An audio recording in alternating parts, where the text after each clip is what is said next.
Welcome you all dear students in the e-classes running by ST Senior Secondary School. Students, you are privileged enough that you are getting such classes. Our school is doing so much effort to continue your studies, and I hope you all are doing well at your home and you are uh, continuously doing your work in a proper manner. So students, I am Naveen Kumar. Students, today we are going to discuss a poetry, a poem, or this is the first time that we are going to study the literature part. Before that, in the previous videos or previous lecture series, I have discussed about the figures of speech and what is poetry, that what are the elements there are in poetry or the poem. So this all we have discussed in a beautiful manner. So this time we are going to start our poetry section, and the first poem that is The Road Not Taken by Robert Frost.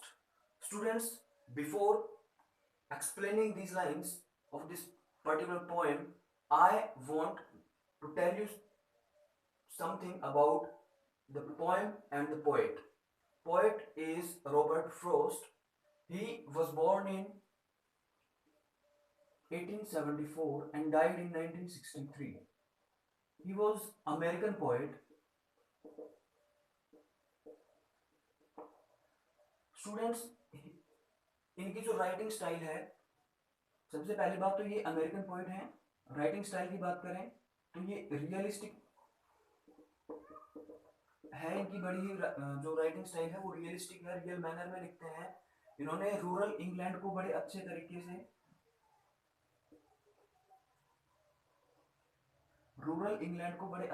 से अपनी points के अंदर express किया है, दिखाया है. ठीक है, तो सिंपल वे में बिल्कुल इन्होंने अपनी राइटिंग्स को लिखा है.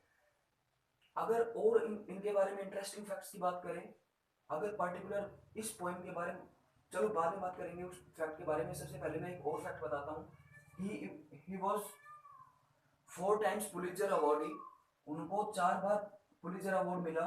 He was that much brilliant. You can understand that he got 4 times Pulitzer award. Pulitzer award जो है उनको 1924 में मिला, देन 31 में मिला, देन 37 में मिला, देन 43 में मिला. ठीक है, तो 4 बार उनको पुलित्जर अवार्ड से नवाजा गया. उनको जो है प्रेसिडेंशियल, वो ऐसे पहले कवि थे, पहले पोइट थे इंग्लैंड के, अमेरिका के, जिनको बुलाया गया था प्रेसिडेंशियल इनॉग्रेशन के टाइम पे. जब प्रेसिडेंट का जो इनॉग्रेशन होता है उस टाइम पे उनको बुलाया गया था, और ऐसे वो पहले पोइट थे. ठीक है, तो उन्होंने वहां जाके अपनी एक पोइम पढ़ी थी, डेडिकेशन. तो you can understand the popularity of this particular poet at that time, कि उनको प्रेसिडेंशियल इनॉग्रेशन के टाइम तक भी बुलाया गया. Next fact that I am going to discuss about is relevant to this particular poem, because the fact is, ये माना जाता है कि रॉबर्ट फ्रॉस्ट और उनका दोस्त वो जा रहे थे कहीं पे. They were going somewhere, and at an extent, at a particular moment, they found the way is diverged. जो रास्ता है वो बटा हुआ है, यानी कि जो एक रोड थी वो 2 भागों में बटी हुई है. और now at this particular point his friend was in trouble, कि वो इस रास्ते पे जाए या इस रास्ते पे जाए. तो वो बात करते हैं, और इसी पॉइंट को लेकर रॉबर्ट फ्रॉस्ट अपने दोस्त को ये पोएम डेडिकेट करते हैं, लिखते हैं उनके लिए. ठीक है, तो उनको लगता था जब ये पोएम पब्लिश हुई तो इसका बहुत बड़ा मीनिंग निकाला गया, एक बड़े वे में इसको लिया गया, कि लाइफ के बारे में इसको इट वॉज टेकन। तो लेकिन रॉबर्ट फ्रॉस्ट को लगा कि उनकी पोइट्री क्या हुई है, मिसअंडरस्टूड, ठीक है, बिकॉज उन्होंने तो as a dedication in a simple manner लिखी थी, वैसे ही कि भाई लिख दी, ठीक है, तो ऐसे लिखी थी। तो ये सिचुएशन थी और उसी के ऊपर ये पोएम बेस्ड है हमारी। These are two stanzas here we have, and other two stanzas we will discuss in the next lecture, next video lecture. So let's start. I'm giving a brief idea about this poem first. That ये जो poem है, The Road Not Taken, as its title shows that something that is not taken, ऐसा कुछ जो नहीं लिया गया, और वो क्या है, the road. The road here symbolizes one thing, the way or the choice in our daily, in our basic life.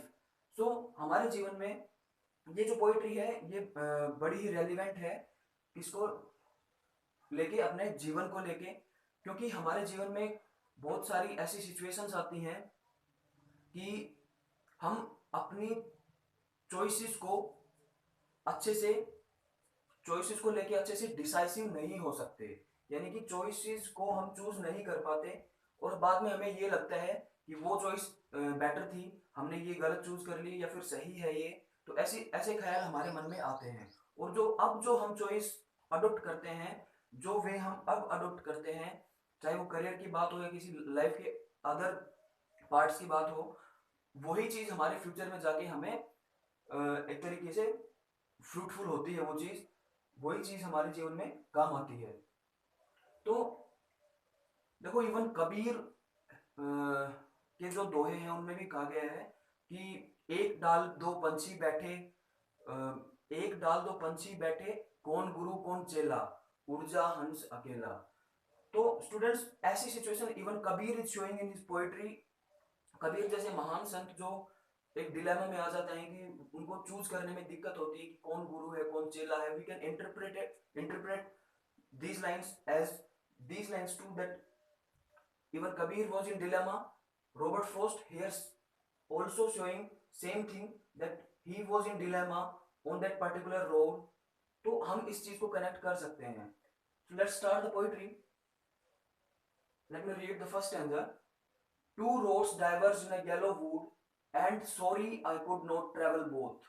And be one traveler, long I stood and looked down one as far as I could, to where it bent in the undergrowth.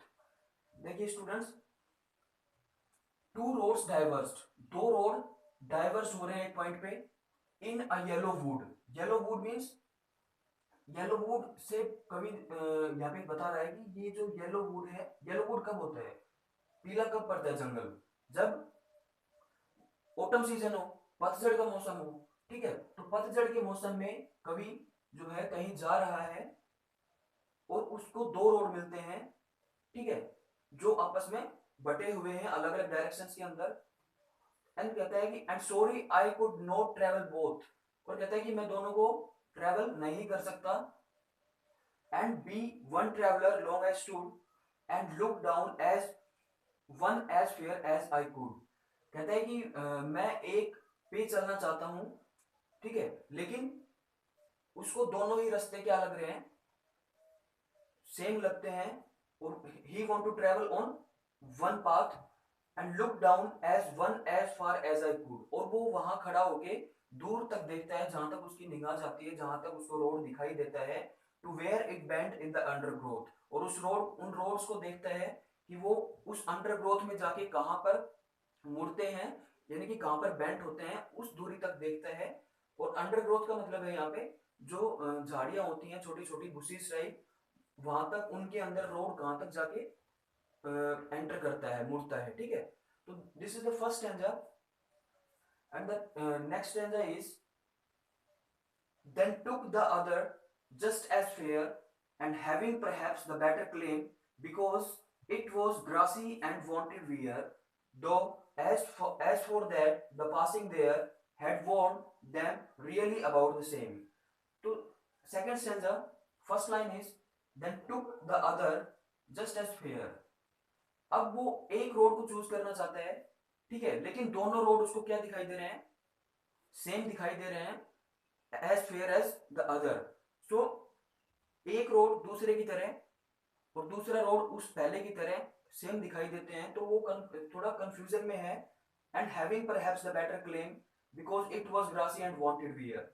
तब वो एक road choose करता है, ठीक है, और वो जो रोड है वो ग्रासी है, वांटेड वियर है, और उसी को वो बेटर क्लेम करता है। बेटर क्लेम क्यों करता है, मतलब बेटर क्लेम करना मतलब उसी को अच्छा मानता है, क्यों, क्योंकि बिकॉज इट वाज ग्रासी, वो ग्रासी है, और वांटेड वियर, वहां पे कोई पहले चला नहीं है। उसको ये लगता है कि जहां जिस रोड पे कोई चला नहीं है, जो ग्रासी है, घास जो की त्यों उगी हुई है, तो इसका मतलब ऐसे रोड पे जाना चाहिए जो पहले किसी के द्वारा कुचला ना गया हो, चला ना गया हो, ठीक है। Though as for that the passing there had worn them really about the same. और वो कहता है कि जो पासिंग है वहां पे, जो लोग हैं वहां पे जो चले हैं, वो उसको वार्न करते हैं, और तब उसको रियलाइज होता है कि जो दोनों रोड हैं वो सेम है, क्योंकि एक रोड दूसरे की तरह फेयर है, क्योंकि लोग जो है वो बहुत कम चले होते हैं उस रोड के ऊपर। तो उसको लगता है कि उसने जो चूज किया है रोड, वो रोड तो ठीक बेटर क्लेम करता ही है वो, लेकिन उसको ये भी रियलाइज होता है कि जो उसने नहीं किया वो भी शायद उतना ही अच्छा है जितना उसने चूज किया है। तो ये दो स्टैंजास हमने आज पढ़े, इनके बारे में हम चलो राइम सी के बारे में बात करते हैं। To so this we have to focus on the last words, wood, both, stood, could, undergrowth. अब देखो वुड जो है इससे रिलेटेड, इससे इसकी जैसे साउंड कौन से वर्ड से आ रहा है, हम वो ढूंढेंगे अब। वुड, देन बोथ, बोथ में नहीं है, तो हम इसको क्या नाम देंगे, ए दे दिया।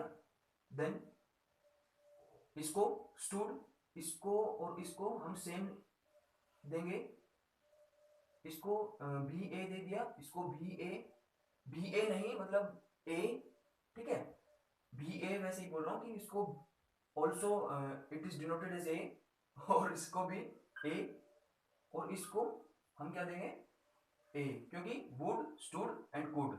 अब both and growth same sound, तो इसको दे देंगे बी, देन इसको बी। तो हमारे पास जो राइम स्कीम आई वो आई ए बी ए बी, ठीक है। और अगर इसके अंदर हम फिगर्स ऑफ स्पीच की बात करें, तो हमारे पास नेक्स्ट स्टैंजा के अंदर यहाँ पे है वांटेड वियर, ये है एलिट्रेशन। एलिट्रेशन मैंने बताया था जब इनिशियल साउंड, इनिशियल वर्ड बार बार रिपीट होता है, जैसे कि यहाँ पे W, फिर से W, ठीक है।